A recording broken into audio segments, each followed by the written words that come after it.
बहुत समय पहले की बात है। मेरे दादाजी अपने छोटे से गांव से नज़दीकी शहर अलग अलग कामों के लिए जाया करते थे। वह शहर गांव से करीब 15 किलोमीटर दूर था। उस दौर में ग्रामीण इलाके ज़्यादा रोशनी से जगमग नहीं होते थे और अंधेरा घिर आने के बाद खेतों और बाहरी इलाकों के रास्ते पहचान पाना मुश्किल हो जाता था। मेरे दादाजी, जो कि गांव के काफ़ी समृद्ध लोगों में से एक थे, ने कई गांव वालों की मदद की थी। ऐसा ही एक व्यक्ति था शंकर, जो एक किसान था और उसने मेरे दादाजी से अपनी बेटी की शादी के लिए बड़ी रकम उधार ली थी। इसलिए शंकर मेरे दादाजी का बहुत आदर और सम्मान करता था। एक दिन कुछ ऐसा हुआ कि दादाजी शहर से वापस आते वक्त बहुत देर से चले।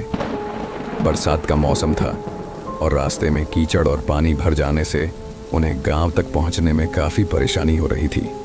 अंधेरे में उन्हें रास्ता दिखाई नहीं दे रहा था और वे भटक गए थे। तभी पीछे से एक परिचित आवाज़ ने उन्हें पुकारा। ये शंकर था, हाथ में लालटेन लिए हुए।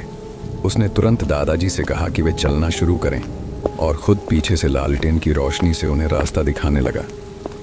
उसने दादाजी से सख्ती से कहा कि वे पीछे मुड़कर न देखें। दादाजी ने ज़्यादा सोचे समझे बिना चलना शुरू कर दिया।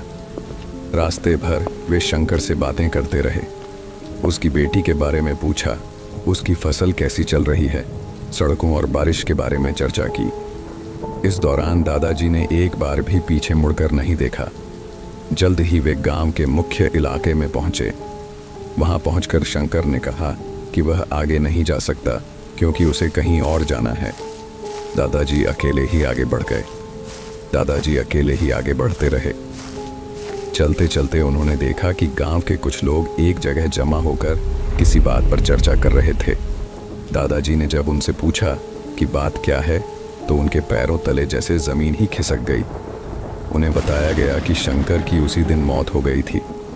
जो शख्स उन्हें रास्ता दिखा रहा था वह शंकर नहीं बल्कि कोई चीज़ थी।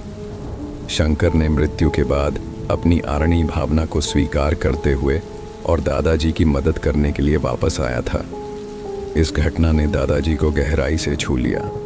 वे समझ गए कि शंकर की आत्मा ने उन्हें उस अंधेरी और मुश्किल रात में सुरक्षित घर पहुंचाने के लिए वापसी की थी।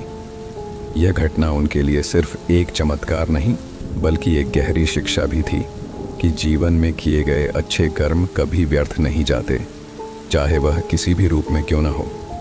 अगर आपको यह सच्ची कहानी अच्छी लगी हो तो कृपया हमारे YouTube चैनल को सब्सक्राइब करें और ऐसी ही और वीडियो के लिए मिलते हैं अगली वीडियो में। Thank you for watching.